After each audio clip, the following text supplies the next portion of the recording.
Guys, তোমরা সবাই কেমন আছো? আমি খুব ভালো আছি। আর আমি আজকে একটা বৌভাত বাড়িতে এসেছিলাম। বৌভাত বাড়ির ডেকোরেশনটা তোমাদের সাথে একটু শেয়ার করি, চলো। আর শেয়ার করতে করতে তোমাদের সাথে একটা কথা বলে দিই।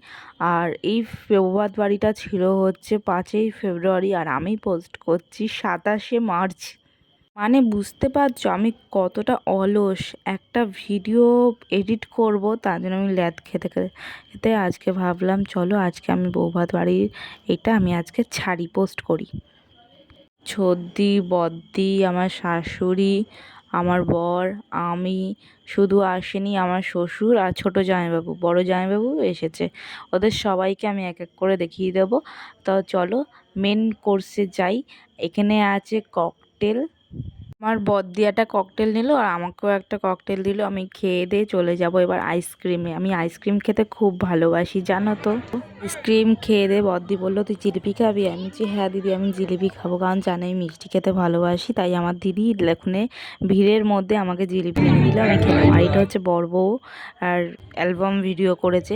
আর আমি আবার আইসক্রিম নিয়ে নিলাম, যে আমি আইসক্রিম খেতে খুব ভালোবাসি বলেছি না, তাই আমি আবার আইসক্রিম নিয়ে নিয়েছি। এটা হচ্ছে আমাদের দিদি আর জামাইবাবু ছিল। আর এই যে আমি আরেকবার কফি নিয়ে নিচ্ছি, কফি খাবো। এখনও অবধি কফি খাইনি, তো আমি কফিটাকে বললাম কাকু একটা কফি দাও, কফি খাবো। এই দেখো এটা হচ্ছে ভিতরটা পুরো আমার দিদি ভাই। আর আমি আবার ককটেল খেয়ে নিচ্ছি। মানে আমার এতটা ভালো লেগেছে যে আমি বারবার খেয়েই যাচ্ছি। আর এই যে আমার বর বললো চলো অনেক হয়েছে, এবার ছবি টবি তোলা, চলো এবার রাত হয়েছে, রাত 10টা বাজে, চলো এবার খাওয়া দাওয়া করে বাড়ির দিকে যাওয়া যাক। আমাদের মা আর ছোদ্দি ভাগ্নি ওরা খেয়ে দিয়ে চলে গেছে, আর বাকি আছি আমি, বর, আমার বড় জামাইবাবু, বদ্দি। চলো অনেক রাত হয়েছে, আমরাও খেয়ে দিয়ে নিই। আর এই দেখো আমি যেখানে বসবো সিট, সেই উপর থেকে নিচটা দেখাচ্ছি, এত সুন্দর লাগছে। আমি এরকম বিয়ে বাড়িতে কোনোদিনও আসিনি। আর এই যে আমাদের বদ্দি, আমার বর, আর এখানে আমাদের আত্মীয় স্বজন সবাই আছে। আগের ব্যাচটা উঠেছে, তারপর আমরা বসেছি, তার জন্য টেবিলটা পরিষ্কার করানো হয়নি। আর এই যে আমরা বসে আছি, টেবিলটা পরিষ্কার করে দেবে। তোমরা একটু ওপরের ডেকোরেশনটা দেখো, আমার এত সুন্দর লাগছে। কাজ এই যে আমাদের বড় জামাইবাবু, আর এই যে চলে এসেছে টেবিলটা পরিষ্কার করার জন্য।